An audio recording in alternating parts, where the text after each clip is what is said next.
dari kelas PSKM 24A. Nah, pada kesempatan kali ini saya menjelaskan sedikit materi tentang Pancasila dalam kajian sejarah bangsa Indonesia pada bab 2. Nah, pentingnya pendidikan Pancasila dalam kajian sejarah bangsa Indonesia yaitu Pancasila merupakan produk autentik pendiri negara Indonesia.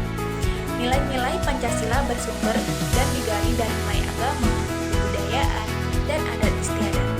Dan Pancasila merupakan pandangan hidup bernegara dan dasar filsafat dari kenegaraan itu sendiri.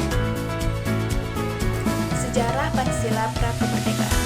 Jadi nilai-nilai Pancasila dalam sejarah adalah perjuangan dari suatu bangsa, perjuangan bangsa Indonesia dalam melawan penjajah, dan Pancasila dalam pra-kemerdekaan.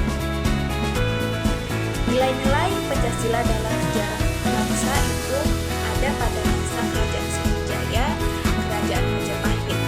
Nah, dalam Kerajaan Sriwijaya, pada hakikatnya nilai-nilai budaya bangsa semasa kejayaan ini telah menunjukkan nilai-nilai Pancasila pada sila pertama, kedua, ketiga, keempat, dan kelima.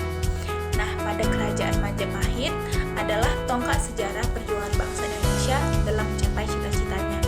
Jadi pada masa kedua ini nilai-nilai Pancasila itu masih diperjuangkan.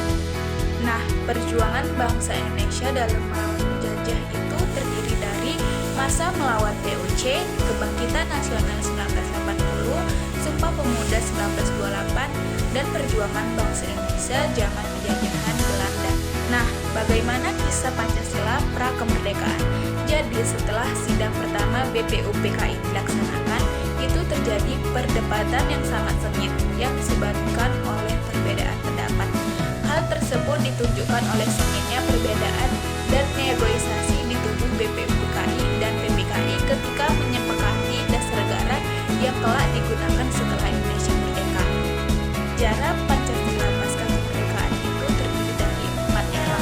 Yang pertama itu Pancasila era Orde Lama, Pancasila era Orde Baru, Pancasila Asas Tunggal Pancasila, dan Pancasila di era Reformasi. Pada Pancasila di era Orde Lama berlangsung antara 1959 sampai 1966. Pada masa ini, Insinyur Soekarno itu berhasil membawa Pancasila dikenal di dunia melalui pidatonya di hadapan sidang umum PBB pada tahun 1960. Pancasila itu ditampilkan sebagai dasar piagam yang universal untuk kesejahteraan umat manusia. Pancasila pada Orde Baru, jatuhnya Insinyur Soekarno sebagai presiden, selanjutnya Jenderal Soeharto yang memegang kendali terhadap negeri ini. Presiden Soeharto itu mulai mengeluarkan Instruksi Presiden nomor 12 tahun 1969 yang kemudian menjadi panduan dalam mengucapkan Pancasila sebagai dasar negara. Orde Baru lahir dari konteks penyimpangan yang dilakukan oleh pemerintahan sebelumnya.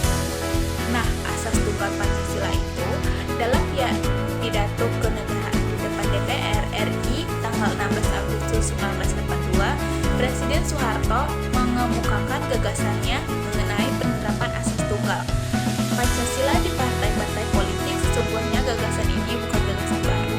Asas tunggal Pancasila ini berarti mengingkari kebinekaan masyarakat yang memang berkembang hidup di Indonesia masing-masing. Nah, Pancasila di era reformasi ini, dinamika Pancasila lahir dengan semangat menghapuskan pengalaman-pengalaman buruk penyelenggaraan pemerintah